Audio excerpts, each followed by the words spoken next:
IVM.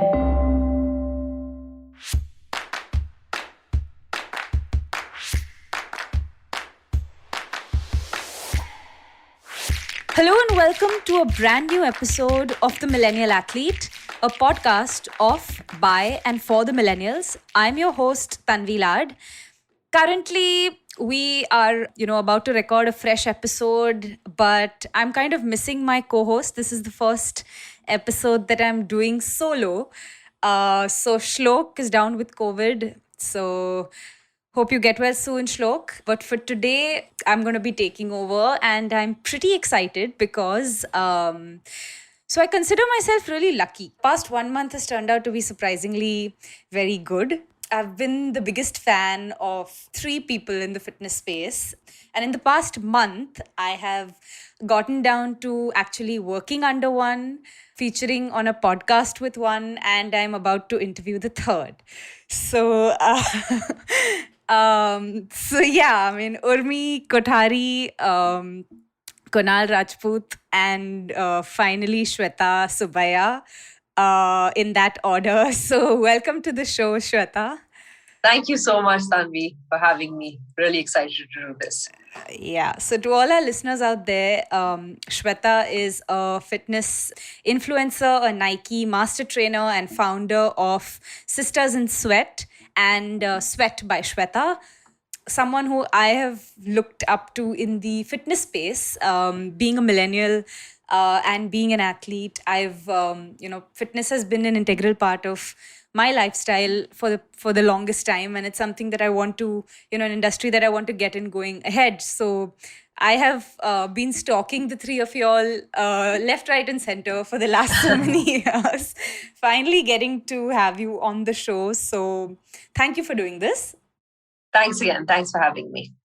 Yeah. So just to kind of, to start off, while doing a bit of research about you, I kind of figured that, and of course, you're given the fact that you're a Kurgi and you have sport in your blood, you probably were very, very sporty. Growing up, you mentioned that. You were part of most teams back in school. You played hockey for Karnataka. Then, of course, as is the perpetual dilemma, studies, academics kind of takes over at some stage. But you eventually got back to your passion, decided to make a difference in the field of sport and fitness. Right. So can you take us through the mindset that actually brought you back to doing something that you love? Because this is a common thing we notice with talented athletes and talented youngsters. They do well in the junior category and then academics takes over because of the risk involved. Absolutely. So yeah. Yes, for me, I guess, when, sport took a bit of backseat for me when academics took over. It wasn't something that I even actively thought about because there really wasn't an option back then, and I'm talking, quite a few years ago, especially as a female athlete. It was kind of like, obviously, you're not going to continue down this path unless you don't want much of a future in your life. Yeah. And I certainly, didn't even think about it. I just knew at some point, this would be over and I had to move on to the next thing in life or the next phase of my life, which might not have included sport in the capacity that it did when I was younger. So I sort of very normally and naturally accepted that and went along and did this undergraduate degree in economics in Toronto, came back and started working a corporate job at Ernst & Young. But I think it was at the probably end of that 2-year stint at Ernst & Young that I realized that this is definitely not going to be my life. I realized that, I am way too passionate about sport. And I was also, I guess, a bit lucky to be sitting in somewhat of a privileged position to make the switch and not worry about putting bread on the table, so to speak, right? So if money was a criteria when I made this decision, it would have been that much harder to make. But since it wasn't, and I was being supported by my family, it was an easier decision to sort of make the switch. Of course, it was a lot of unknowns because back when I sort of decided to become a fitness instructor, you must understand, I had nobody else in the fitness space, a recognizable face to even sort of look to for guidance or to think of some sort of trajectory, right? So it was sort of a shot in the dark, but it was following my heart and my passion. So it just felt right. And it was a series of opportunities that just came up that I didn't necessarily seek out that sort of led me to this moment where I am, and I have some sort of influence in the fitness world, and able to guide other women to sort of take up this path and passion. Amazing. So yeah, we happened to chat with Deepa Karmarkar on one of the previous episodes, and she mentioned that the situation with respect to women in general in sport. I mean, we do realize it, but coming from an athlete, a stalwart athlete like hers, it actually got us thinking that even a foreign coach would sometimes pass remarks like, why would I waste time on a female athlete? You have a limited lifespan and you eventually have to get into the kitchen, and I'd rather focus on guys who have a longer so I mean, is that something you do see? Was that one of the reasons why you even started Sisters in Sweat? Was that something that you felt strongly about? Well, for me, it was just meant to be a one-off fun session with a few friends, which then sort of organically grew. It's the girls, this community of women who are so involved in playing the sport, and so enthusiastic about it. That's when I realized that Sisters in Sweat is a lot more than just coming out and playing and learning a sport. It's about building a community of to support women to play sport well beyond school and college. It's about also providing employment opportunity for female coaches, because it is true that the mindset is that people do not want to invest in female athletes because they believe, and to some extent it is still true in our country, that a woman hits a certain age and needs to now give this up and start the next role in her life, which is wife, motherhood, etc. So we're really here to turn around the mindset and say, you can do all of that still, and you can still pursue your passion as an athlete. Of course, Sisters in Sweat is more recreational, but we are trying to provide employment opportunities for coaches who will look at Sisters in Sweat as a serious career path that they can take. But beyond that, we hope that it also, women, young girls look at sport differently and don't think that it has a very limited shelf life in their lives. It can be part of what they do well into their adulthood and beyond. Yeah, I mean, things are definitely changing. I mean, going back, say, 10, 15 years, there was one PT Usha, one Aparna Popat. Now we have a whole battalion. We have PV Sindhu, Ashwini Ponappa, Jwala Gatta. We have the whole, right. We have across sports, we have a battalion of, women who are actually right at the top and, breaking, barriers, ceilings. So more power to women in general and Sisters in Sweat. Thank you. Yes, excited to follow you guys. Also, coming to just in general comparing athletes to the general population. So when it comes to the way we train, it's all about performance. It's all about getting harder, better, stronger. Optimizing recovery, and it's just push is the mentality every single day. Definitely. Yeah, and when it comes to I've been shadowing Urmi for the last month because tournaments haven't been happening, and just to give myself a slight change in scene. I've been shadowing Urmi, and the clientele that comes in. I mean, of course, fitness enthusiasts, but it's all about either wanting to get ripped and don a six-pack, or just get moving. You're sitting at a desk all day and I just want to move. So the mentality is very different. 100%. So how do you kind of deal with that? Because so the approach is obviously very different. I'm a certified performance coach as well, and I work with elite athletes. With the elite athletes, like you rightly pointed out, it's already a fit population, and now you're really sort of fine-tuning their training so that even that extra couple of percentage points will improve their performance in the playing field so much better. So it's a very different mindset. This is their lifestyle. This is what they do. And so you're just fine-tuning it so that they can do better at their sport. With the general population, the approach is very different. Fitness is one, in most cases, a pretty small aspect of the overall picture. I mean, they're doing their jobs, they're dropping off the kids, they have their corporate jobs with deadlines, etc. So the mindset there is to sort of support their lifestyle, and using fitness as one tool in order to support the lifestyle. So it's just basically to make sure that they're able to perform their day-to-day tasks efficiently with vigor and reducing the risk of injury from literally things like walking down the stairs or climbing up the stairs too fast. So of course, the programming is completely different. The way you would work with someone from the general population as opposed to an elite athlete is completely different. Sure. Even the tone in which you would maybe speak with them, it is different. And it is, for me, I do both. So I like the variety that brings. When I'm training an elite athlete as opposed to training, the girls and sisters in Swetha who are doing this purely recreationally, and it's fun, and it's a completely different mindset. Yeah. So what are the common myths, if I may call them, that you see from time to time with recreational athletes?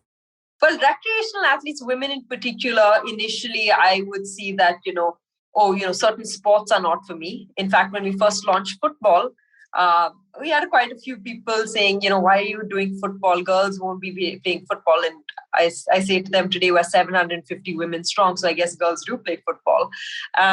Besides that, I would always advise the women, sport is one way in which you could sort of keep up your fitness, and it's great for other reasons as well, but also make sure you get your gym sessions in. And the apprehension there was always, oh, you know what, I don't want to bulk up, I don't want a big biceps. So that's a common myth that comes up quite often in women. I have to say that over the years that has sort of been quelled, and women talk less about that.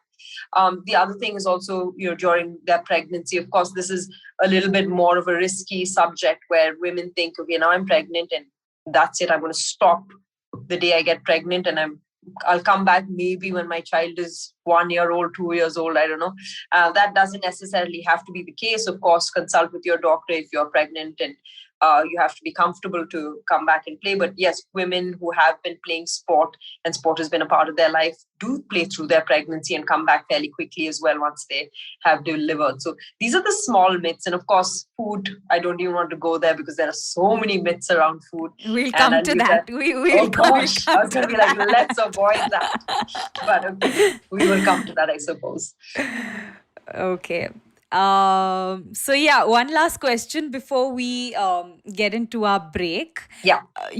How do you kind of program, because fitness is complex. I mean, like you said, you're dealing with elite athletes who work around their tournament structure. Yeah. They need periods of off season where they would probably do a lot of heavy strength work and then, more functional in season. So and taper it off before that tournament. Exactly. So how do you kind of structure things to make sure that they're not getting bored, make sure that they're also optimizing fitness and recovery?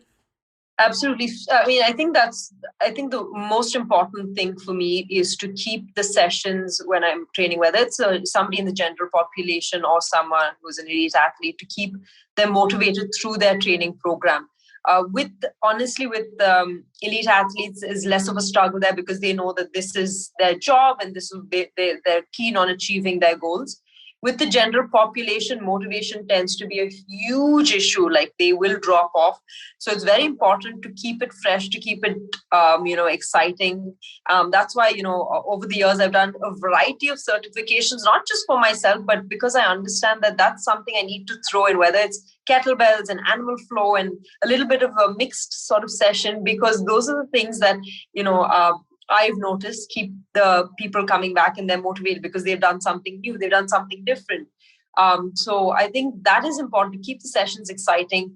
Having small and achievable goals are important. Like it's not about losing 10 kgs for someone in the general population or for somebody who's an elite athlete to increase their speed overnight. It's about having those small goals, having them achieve them, because achieving those small goals in and of themselves will keep you motivated. If you have a very large goal and it's going to take you that much longer and that much more of a struggle, that tends to over time possibly demotivate you. So having achievable goals, I think, is also important. And yeah, mixing up the program and keeping it exciting, all very important to keep the pace of the workout. Yeah, I mean, I think consistency is key. I mean, beyond 100%, 100%. Yeah. With the general population, at least you can identify, what they're enjoying and give them a little bit more of that.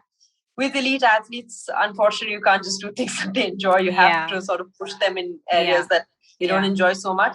But but they will be more consistent than someone in the general population because it's a lifestyle choice that they've made and this is their career. So But something, I mean, even that I've realized is that you don't need to keep, if something's working, you stick with it.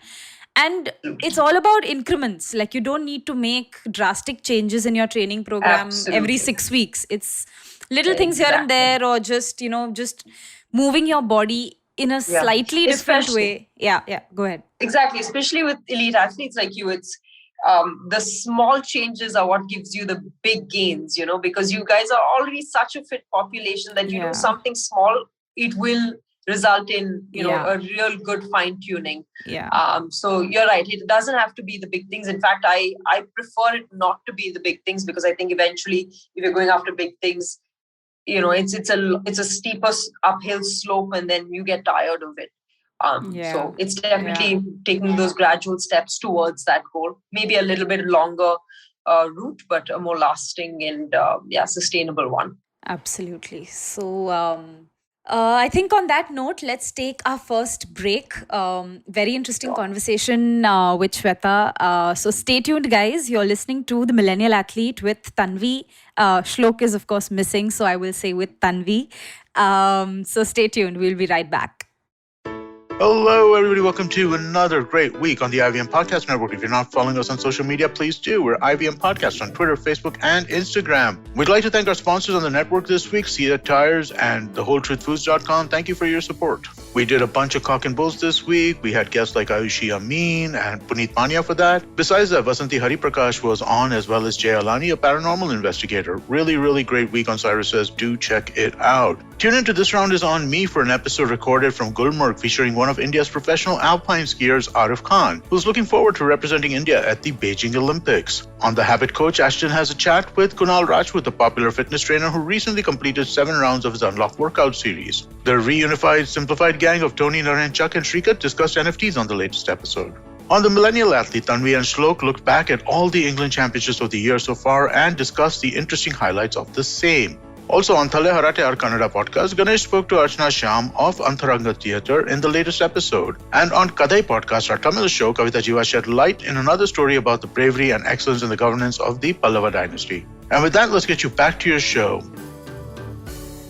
Welcome back, guys. You're listening to The Millennial Athlete with Tanvi and Shlok.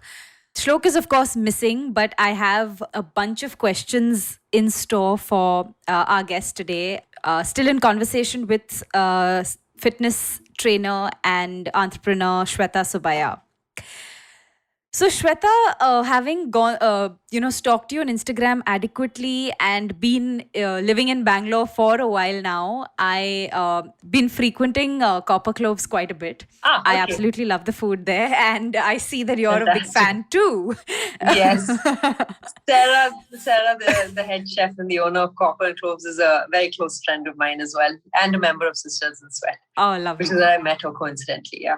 Okay. So, I mean, I absolutely love everything that's on the menu, but whenever I take my my athlete friends there, they often tease me, saying that you eat leaves, we don't eat leaves. We need our meat, we need our rice, we need all of that.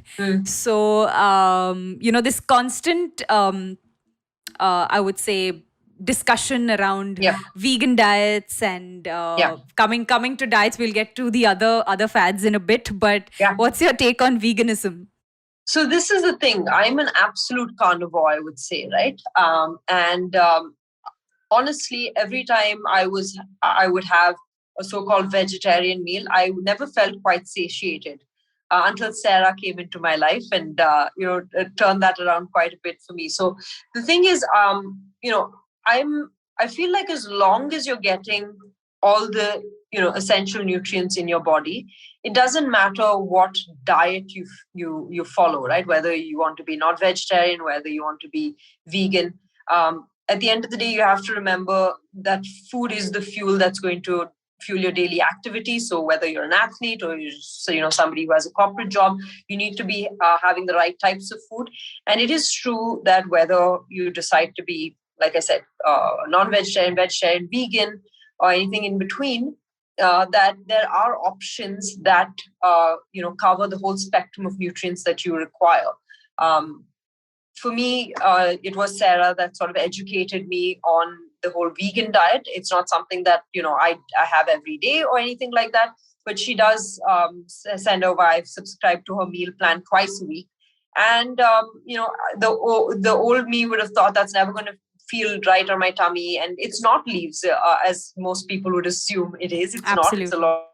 Yeah, Vegetables and grilled vegetables, which are great, and they do satiate you, and it feels good as well. So I would say you need to some extent experiment with your own body, because I've tried everything, not because I wanted to lose weight, but just to understand what my body likes and how my body processes things. And sometimes you need to try different things.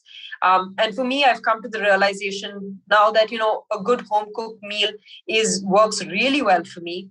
I'm not a big fan of processed carbs. They don't work well for me, and they don't work well for most people.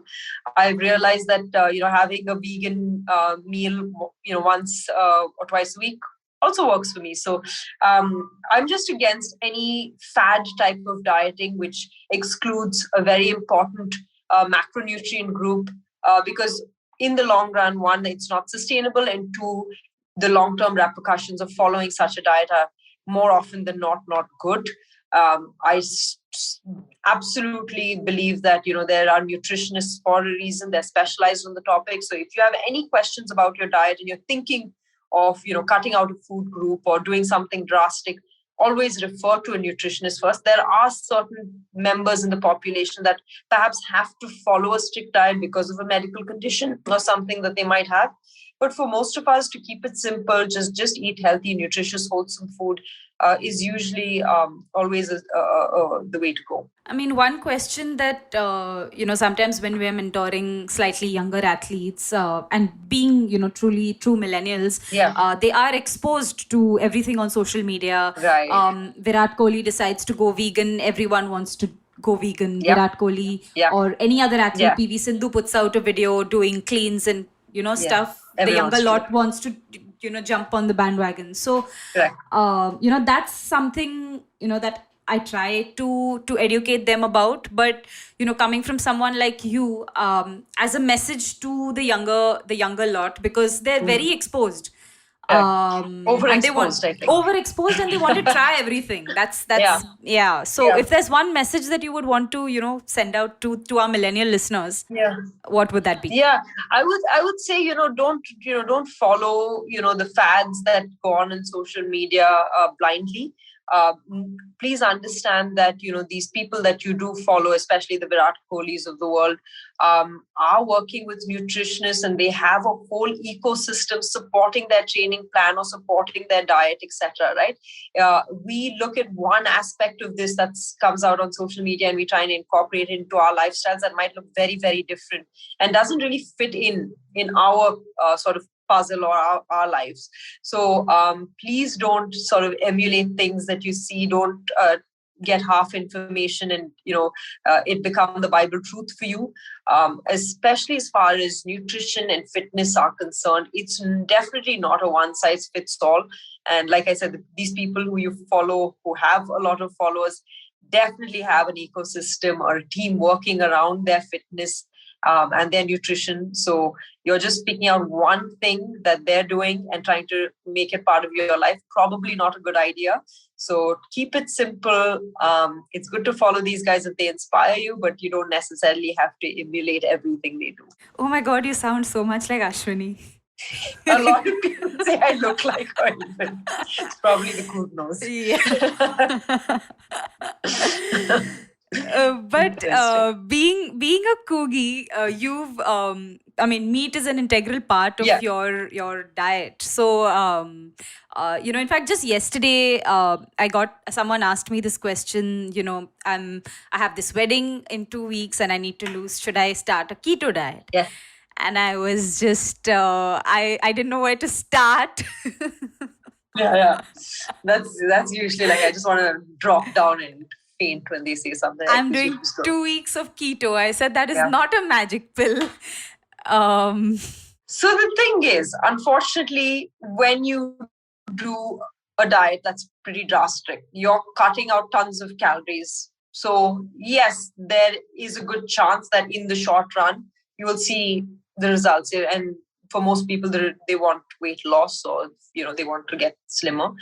But understand that that is such a short game, and you will definitely not be able to sustain that. What's worse is you usually come back much harder in terms of you end up binging, and it's a lot worse for your body in the long run. Now, unfortunately, we deal with a population that's very short-sighted. They just want these goals, they want to achieve it, and they want to do it quickly, and our attention span is also short. But it is so dangerous to do that to your body. And I've seen people yo-yoing throughout. Like I've known people for 10 years, and I see 1 year they're lost a ton of weight, then they've gained a ton of weight, and that's really the worst thing you can do for your body. I would say set your sights on just living a healthy, wholesome life. Let it be something that is going to become a part of who you are. And in order to be able to get there, it's making small changes every day. Forget the wedding that's coming up next week. Think of the rest of your life and how you want to live it and how you want to feel, more importantly, not how you look, right? And I feel if you incorporate a healthy lifestyle over time, you'll even end up looking the way you want or you think you want to look. But the important thing is you'll start feeling great about yourself, and it's sustainable. And I think that should really be the goal. So in a country like India, or even abroad, there's a social and emotional factor around food, right? Just following a fad like, say, intermittent fasting or keto, and it is going to affect you over time, even at a mental level. And I think more than anything, more than the way you look, mental health being paramount, it is going to affect you at some level, and millennials don't realize that till they're actually facing mental health issues. Definitely. So have you dealt with the younger lot that actually swing into into this? Oh, definitely. I mean, it's even if I haven't intimately dealt with them in that sense, it's clear to see that the younger lot are being so affected by images in magazines and stuff like that, these very glamorized bodies which are not necessarily easily attainable body types, right? And of course food plays such a, like you rightly pointed, such an integral point in your mental health. I was reading a book the other day about what role each nutrient also plays for your mental well-being. And now we have, because of these fad diets, you excluding all of these these important nutrients. And then depression is at an all-time high. Yes, of course there are things like work stress has become more, and there's all these social pressures, but please understand food also plays such an integral role in your mental health. And if you're feeling down one day, it might be because you're starving your body.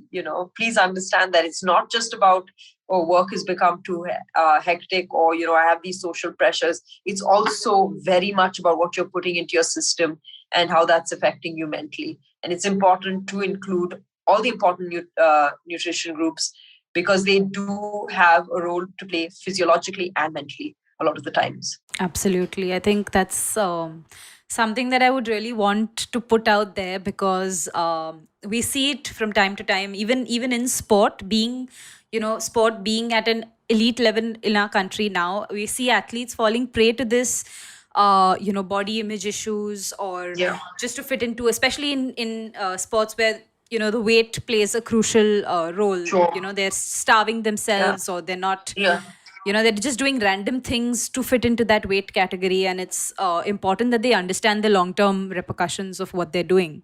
Definitely. I don't know if you remember, there was a Netflix documentary, I won't name it, but it came out and then overnight people were just like, I'm going to become vegan. I'm going to. Yeah. And I'm like, it takes that long to just convince you and to just, and that's very scary for me. It's extremely scary because obviously I have studied the science of, the body and what nutrition does and what exercise does for you. And it's taken me a good 10 years to come to the space where I feel somewhat educated on the topic. And to make informed choices from that place of understanding, and to think that a documentary can come out which is an hour long, and it can just it becomes the Bible truth. Absolutely. Is a very scary place. So please don't follow these fads so blindly, and don't watch one documentary and then decide that this is how you want to live your life.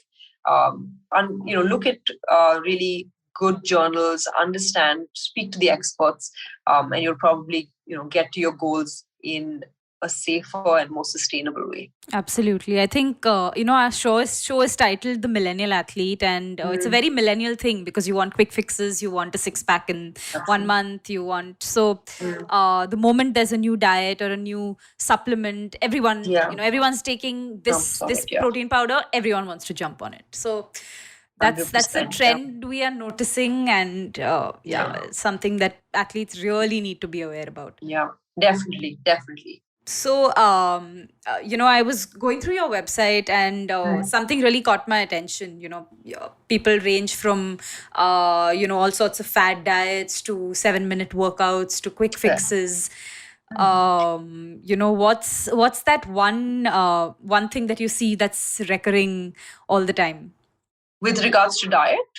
Anything, in general, to an approach. It could be training related, it could be diet related, or just a mentality or a goal that you see quite often. Well, I mean, it's hands down the most common goal is weight loss. I mean, it has been in the past and it continues to be amongst the general population. We leave the elite athletes out of this because, I mean, for them it's very specific. If their their forehand, if they're playing tennis, is not strong enough, their backhand is not strong enough, that becomes quite specific. But with the general population, it has been a recurring theme that it's either I want to lose weight or I want the six-pack. Those are the two goals that just keep coming up. And more importantly is I want it tomorrow. It's not about, okay, I want to lose 10 kgs because I am 10 kgs overweight, but I understand that this is going to be not something that I can achieve in 1 month and maybe not even 2 months. I probably need more time than that. And I'm going to put in the work and I'm going to keep it off. That's usually not the mindset. Is 10 kgs, can we do it in a month? What do I need to give up in terms of food? Okay, done. Do I need to come in 5 days a week? I'll do it. And they start off with such gusto. And one, it's too aggressive a goal. Two, it's not sustainable. I mean, you have a corporate job. You probably have a family, kids, wife, husband, God knows what, friends, and a social life. How the hell are you going to exclude? I'm not going to eat carbs, which is the scariest thing for me. But I'm not going to eat carbs from today, and I'm going to come in 5 days a week. And, I have these crazy deadlines. It's like the worst approach. So that's something that I see that is recurring a lot in people, that they're so, short-sighted in some ways. And, they want the solution quickly, not really willing to put in the work for it, and willing to do really stupid things, in my opinion, to get there. Stupid and scary in the long run. What's one recovery tool that you swear by? For me, I think it has been, foam rolling has been really good for me. I actually incorporate it every single day. I tend to get quite tight because I like to lift heavy weights. So my muscles tighten up quite automatically. So using a foam roller is good. But for mental recovery, I love just listening to good music, and my taste in music is all over the place. But depending on the mood that I'm in, I'll put on that record. And that's great for recovery as well, right? You just want to sort of relax, switch off, and listen to something that you enjoy, or watch something you enjoy, read a book perhaps. But other than that, like as a tool, I would say foam rolling has been very, very effective for me in my recovery process from one day to the next. So, coming to your personal journey with fitness and the kind of Yeah. training that you enjoy doing, Yeah. A, can you take us through a day in the life of Swetha Yeah. Subbiah? And Sure. B, how have you kind of evolved as a fitness trainer and, as a Nike master trainer? What's your journey been like? Sure. So, when I got certified to become a fitness instructor, it was very much a bodybuilding culture in India still. It was well over a decade ago. And the gym that I worked at was a very upmarket premium gym, so quite cutting edge in many ways, but yet I was the only female instructor among 35 men. And it being like I said, the bodybuilding culture, everybody had like these big biceps. And of course, there was Swetha, who was a little girl, all of 5'3" without the big biceps. So starting off, when I became a fitness, I got certified in the UK, where it was already quite an evolved fitness culture. So the training techniques there were already quite different. They were focusing more on functional training, movement patterns, etc. But I had to come back here, and this is where I was training. And my peers were all still doing bodybuilding type workouts. So I kind of slipped into that, to be quite honest. Not with, I never ever touch any of the supplements or anything like that, but just the type of training was very much bodybuilding oriented. And that's what the clients wanted as well. You can't just sort of do what you think is right without and completely ignore what they want. So that was the kind of training that I started off doing. But like I said, every year I would go back to the UK and get certified in a different area of fitness. And I started getting confident in doing something little different, because I knew that that was the future of fitness. One, I knew that it was the right way to train, because bodybuilding type training at the end of the day is more for aesthetics. Didn't have real functional value in it. And I think I was able to, at least within the small setting of the gym that I worked at, able to change mindsets from going from bodybuilding into more functional type training. But as we spoke about this right at the beginning, my love for fitness is very strongly rooted in sport. So I always wanted to get back on the sports field. And I was finally able to do that through Sisters in Sweat when we started the community. And the community was based around sport. And of course, a couple of years ago, I also got certified with XSauce, as a performance coach to work with elite athletes. So that was yet another opportunity to get back on the field. So today, my life is, if I were to look at my week, I have, my days of weight training, and I have my days of playing sport. So at least 3 times in the week, I'm playing a different sport. I'm not focused on one sport, which is not necessarily the best thing sometimes, but that's what the week looks like. My day is a mix of, some personal training sessions, work on my laptop, because I am running a business as well, a fitness consulting business, as well as Sisters in Sweat, which has a bit of administrative work related with it. Of course, I have to do my own personal training sessions, or my own training, sorry. So it's a sort of a mixed bag of goodies, my day. But it has some structure to it. Nice. I'm sure, sport, especially with this whole gym culture, I think the one thing that sport really, that sets sport apart is that, A, you're getting to, it's a social connect, because you have, you're interacting with your friends, and it's a kind of, you motivate each other, and that's how you grow. And it also helps, with a mental release, and it's got, there are so many things that develop, right? Even with kids, we very often tell them that play a sport, because you're developing your motor skills, your teamwork. There's so much that you're learning. Definitely. So, really, really happy to see the progress with Sisters in Sweat, and more power to you and Tanvi. Thank you so much. Yeah, I think, you're absolutely right. When you're working out in a gym environment, it's a very closed, controlled environment. But what you really want to do is to be able to translate that onto the playing field, because every sport, whether you're playing the same sport, every game is different, because the ball can be passed this way once, it can be passed the other way once, it can come up, so it's very reactive. Whereas you hardly ever get to do that in the environment, or a controlled environment of a gymnasium. Of course, there are performance centers that can, to some extent, mimic those movements. But at the end of the day, you want to be able to take it out there. And you're right, the related benefits of playing sport were mentally, motor skill development. You can't really sort of compare it to any sort of controlled gym type workout. Yeah. Also, another question that I've been wanting to ask you is running. So, a lot of athletes, there was a time when we used to do a lot of the long distance running, the sport specific running hadn't really come in, and we would be put on a track, do for 400s, you do your 200s, you do for warm up, you run 10 rounds of the track. So there was a lot of unnecessary running, but Correct. I somehow never complained because I just found running to have this mental release. Even if I've had a bad match, I'll just go run for an hour and I'm feeling great. Yeah. So, have you enjoyed running? I mean, Nike is all about running. So, do you enjoy running at all? Well, the right answer for me would be yes, I enjoy running. But I'm going to be very honest here. Running has never sort of been something that I got excited to do.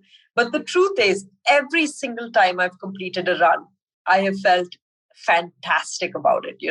I often joke, runner's high is one of those highs that you seldom regret the next morning. And it's true, or after the run. Like I said, I prefer to run after a ball. I feel like an animal like that. You throw a ball at me and I want to chase it. For me, running, when I think of it, it seems like a monotonous sort of like you just, same thing. If you're running on a treadmill, of course, it's mind numbing for me to think of it even. But it is one of those things that anyone can do pretty much anywhere. So if somebody has never worked out before or hasn't been physically active for a long time, the first thing I say to them is just go out, start with a walk and build up into a light run. And, with the heart rate going up, you break a sweat, it always feels great. And you're right, Nike is a running company. That's what they do best. They make the running shoes the best and the running apparel. But, I've seen so many running communities come through. I think it is a fantastic way. Again, not just physically, even from a mental perspective, it is an amazing release.